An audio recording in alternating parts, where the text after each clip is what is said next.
جب حضرت ابراہیم علیہ السلام اپنے بیٹے کو ذبح کرنے کے لیے چلے تو شیطان ایک مرد کی شکل میں حضرت ہاجرہ رضی اللہ تعالی عنہا کے پاس آیا اور کہنے لگا، کیا آپ جانتی ہیں کہ حضرت ابراہیم علیہ السلام آپ کے صاحبزادے کو لے کر کہاں گئے ہیں؟ آپ رضی اللہ تعالی عنہا نے فرمایا، وہ اس گھاٹی میں لکڑیاں لینے کے لیے گئے ہیں۔ شیطان نے کہا، خدا کی قسم ایسا نہیں ہے، وہ تو آپ کے بیٹے کو ذبح کرنے کے لیے گئے ہیں۔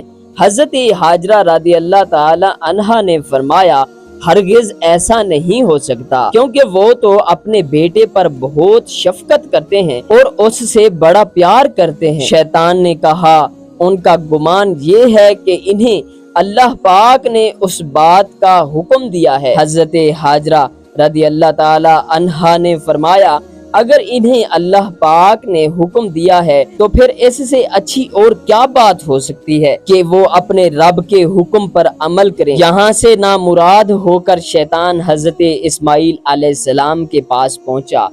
ان سے کہا، اے لڑکے، کیا تم جانتے ہو کہ آپ کے والد آپ کو کہاں لے کر جا رہے ہیں؟ آپ علیہ السلام نے فرمایا، ہم اپنے اہل خانہ کے لیے اس گھاٹی سے لکڑیاں لینے جا رہے ہیں۔ شیطان نے کہا، خدا کی قسم وہ آپ کو ذبح کرنے کا ارادہ رکھتے ہیں۔ آپ علیہ السلام نے فرمایا، وہ اس چیز کا ارادہ کیوں رکھتے ہیں؟ شیطان نے کہا کہ رب تعالیٰ نے انہیں یہ حکم دیا ہے۔ حضرت اسماعیل علیہ السلام نے فرمایا، پھر تو انہیں اپنے رب کے حکم پر عمل کرنا چاہیے۔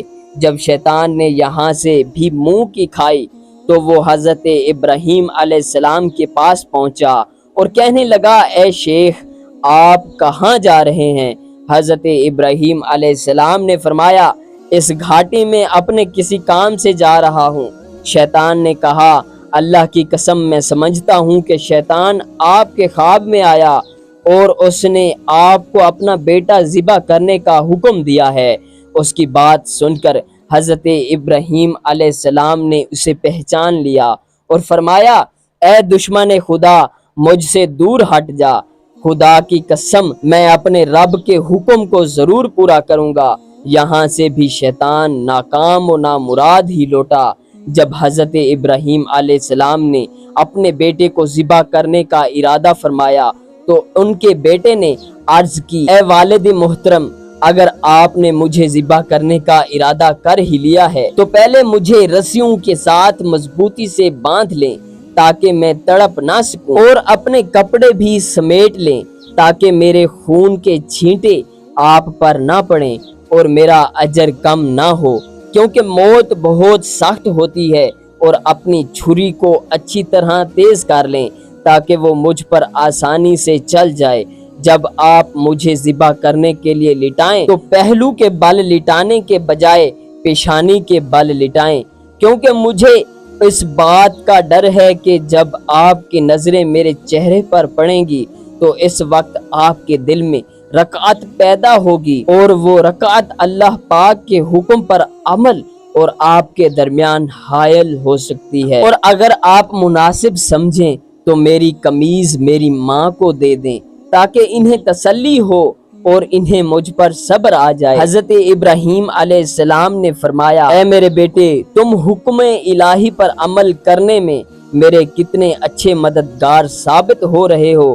اس کے بعد بیٹے کی خواہش کے مطابق پہلے اسے اچھی طرح باندھ دیا، پھر اپنی چھری تیز کی اور اپنے بیٹے کو منہ کے بل لٹا کر ان کے چہرے سے نظریں ہٹا لیں، پھر ان کے حلق پر چھری چلا دی تو اللہ پاک نے ان کے ہاتھ میں چھری کو پلٹ دیا۔ اس وقت انہیں ایک ندا کی گئی، اے ابراہیم، تم نے اپنا خواب سچ کر دکھایا، اپنے بیٹے کو ذبح کے لیے بغیر کسی تاخیر کے پیش کر کے اطاعت و فرما برداری کمال کو پہنچا دی۔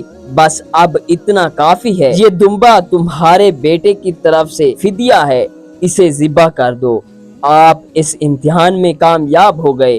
اللہ تعالیٰ کو آپ کی یہ ادا اس قدر پسند آئی کہ قیامت تک اس سنت کو زندہ کر دیا۔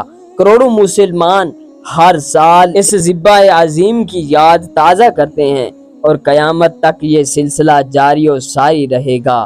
ناظرین، آج کی یہ ویڈیو ہماری یہاں پر ہوتی ہے ختم۔ انشاءاللہ ملیں گے نیکسٹ ویڈیو میں، تب تک کے لیے اتنا ہی، اللہ حافظ۔